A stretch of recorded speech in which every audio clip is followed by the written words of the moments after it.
ఇన్నాళ్ళు చంద్రబాబు నాయుడు గారు ఏమంటా ఉన్నారు ప్రజలను మభ్యపెడుతూ?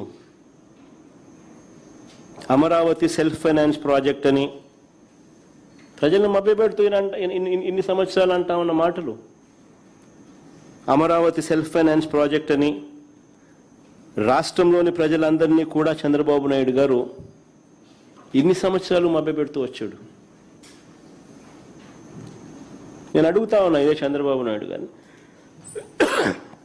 అయ్యా చంద్రబాబు నాయుడు గారు, సెల్ఫ్ ఫైనాన్స్ ప్రాజెక్టే అయితే అమరావతి కోసం ఇప్పటికే కమిటెడ్ గ్రాస్ లోన్లు 47,000 కోట్లు ఎందుకు చేస్తున్నట్లు అని అడుగుతా ఉన్నా. సెల్ఫ్ ఫైనాన్స్ ప్రాజెక్టే అయితే ఆయన కమిటెడ్ గ్రాస్ లోన్స్ 47,000 కోట్లు ఎందుకు చేస్తా ఉన్నట్టు? ఇవి కాకుండా రాష్ట్ర బడ్జెట్ నుంచి కేటాయింపులు ఎందుకు చేస్తా అన్నట్టు?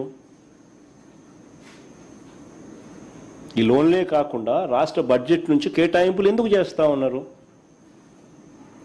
రాజధాని కోసం తెస్తున్న రుణాలకు రాష్ట్ర ప్రభుత్వం నుంచి గ్యారంటీలు ఎందుకు ఇస్తా ఉన్నారు? ఇదే సెల్ఫ్ ఫైనాన్స్ ప్రాజెక్టే అయితే ఎందుకు రాష్ట్ర ప్రభుత్వం నుంచి రాజధాని కోసం తెస్తున్న రుణాలకు రాష్ట్ర ప్రభుత్వం నుంచి గ్యారంటీలు ఎందుకు ఇస్తున్నట్టు? భూములు అమ్మి డబ్బు తెస్తానని చెప్పిన వాడివి ఇన్ని వేల కోట్ల రూపాయల అప్పులు ప్రభుత్వ ఖజానాపై ఎందుకు భారం మోపుతున్నారని అడుగుతా ఉన్నా.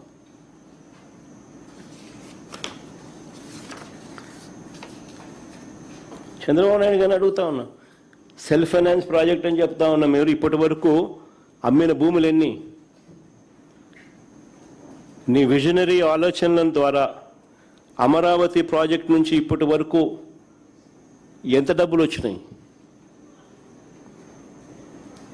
వచ్చిన డబ్బులు ఎంత? తన స్కాముల కోసం అమరావతి పేరు చెప్పి చంద్రబాబు అప్పులు తెచ్చి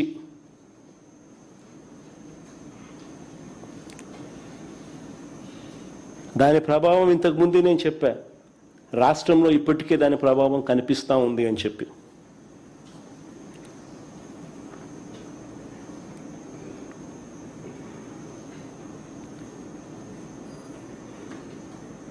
నేను చంద్రబాబు నాయుడు గారికి చెప్తా ఉన్నా, సరే మేము ప్రాక్టికల్గా చేసిన ఆలోచన మీకు నచ్చలా, ఓకే ఫైన్. మేము చాలా ప్రాక్టికల్గా ప్రజల బాగోగుల కోసం, రాష్ట్రానికి మంచి కోసం మేము చేసిన ఆలోచనలు మీకు నచ్చలా. పోనీ మేము ప్లాన్ బి ఇచ్చినాం, నేను చేసిన ప్లాన్ ఏ మీకు నచ్చలా, పోనీ ప్లాన్ బి మేము మీకు ఇచ్చాం కదా, ప్లాన్ బి కింద మేము చెప్పిన ప్లాన్ గురించి ఆలోచించారా? అది లేదు.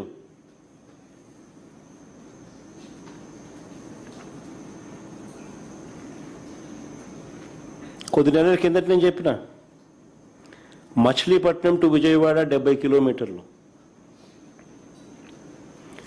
విజయవాడ టు గుంటూరు మరో 40 కిలోమీటర్లు. మచిలీపట్నంలో మేము కడతా ఉన్న పోర్టు, మా హయాంలో పోర్టుకు శ్రీకారం చుట్టాం, పనులు మొదలుపెట్టాం, పర్మిషన్లు తెచ్చాం, ల్యాండ్ ఇచ్చాం, ల్యాండ్ కొనుగోలు చేసినాం, ఇచ్చినాం, ఫైనాన్షియల్ క్లోజర్ కంప్లీట్ చేసినాం. ఎవరితో ప్రమేయం లేకుండా దానికి డబ్బులు వచ్చేట్టుగా ఏర్పాట్లు చేశాం.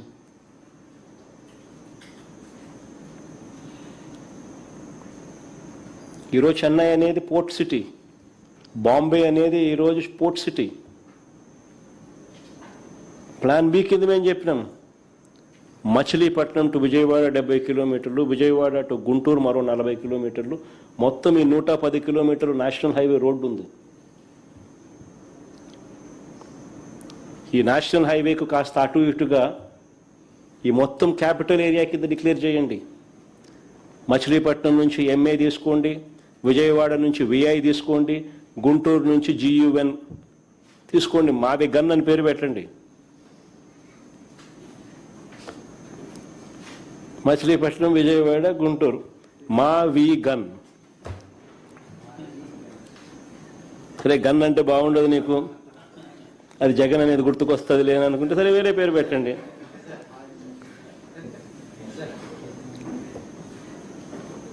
మచిలీపట్నం నుంచి ఎంఏ తీసుకోండి, విజయవాడ నుంచి విఐ తీసుకోండి, గుంటూరు నుంచి జియుఎన్ తీసుకోండి, మావి గన్ అని పెట్టండి.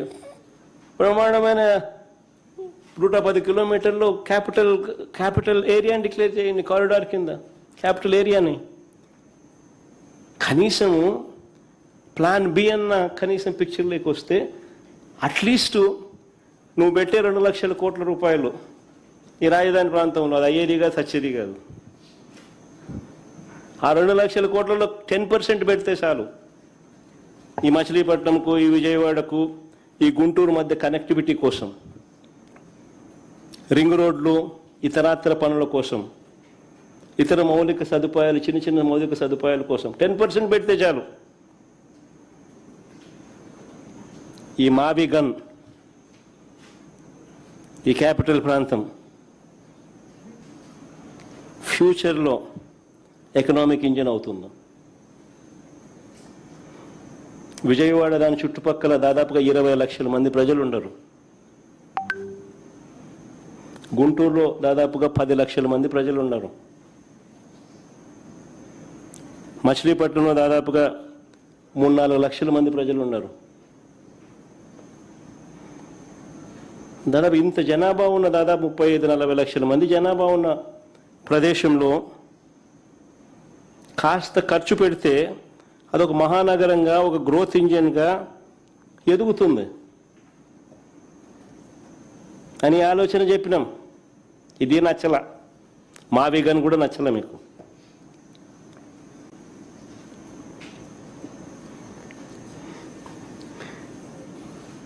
లేదు దీంట్లో స్కాములు చేయలేము, ఆల్రెడీ రోడ్లు ఉన్నాయి, ఆల్రెడీ ఇన్ఫ్రాస్ట్రక్చర్, ఇంకా స్కాములు చేసేదానికి అవకాశమే లేదు.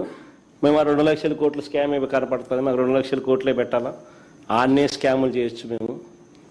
రాష్ట్రం ఎటుపోతే మనకేమి, రాజధాని రాష్ట్రానికి లేకపోతే మనకేమి, మన చదువుకున్న పిల్లలకు ఉద్యోగాలు రాష్ట్రంలో రాకపోతే మనకేమి అని చంద్రబాబు నాయుడు గారి ఆలోచనలు. అందుకనే దీనికన్నా లేదు 1,00,000 ఎకరాల్లో రాజధాని కోసమే కట్టాలా, దానికి 2 లక్షల కోట్లు బేసిక్ ఇన్ఫ్రాస్ట్రక్చర్ కోసమే పెట్టాలా, అక్కడే రోడ్లు వేయాలా, అక్కడే డ్రైనేజీలు వేయాలా, అక్కడే వాటర్ కనెక్షన్లు ఇవ్వాలా, అక్కడే కరెంటు. నా జీవితం అంతా అదే చేస్తూ ఉంటా, దానికోసమే అప్పులు చేస్తా, దానికోసమే స్కాములు చేస్తా అని అంటే నిజంగా పెట్టలేరని తెలిసి, అసాధ్యమని చెప్పి తెలిసి, ఉట్టి బేసిక్ ఇన్ఫ్రాస్ట్రక్చర్ కోసమే 2 లక్షల కోట్లు, అది ఇప్పటి ప్రకారం. ఇంక ఇది పూర్తి అయ్యేసరికి అది ఎన్ని లక్షల కోట్లు అవుతుందో, ఎన్ని సంవత్సరాలు పడుతుందో, ఎన్ని దశాబ్దాలు పడుతుందో. సో సాధ్యం కానిది ఒక పెట్టలేరని తెలిసి కేవలం నీ స్వార్థం కోసం నువ్వు నీ బినామీల ఆస్తుల విలువలు పెంచుకునే దానికోసం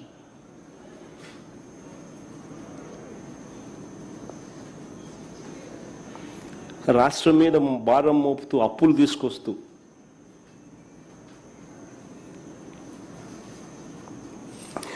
రాష్ట్రానికి సంబంధించిన సంక్షేమాన్ని, అభివృద్ధిని పూర్తిగా గాలికి వదిలేసి రాష్ట్రాన్ని అంధకారంలోకి, అప్పుల ఊబులేకి నెట్టేసే కార్యక్రమం చేస్తూ ఉన్నారు చంద్రబాబు నాయుడు గారు.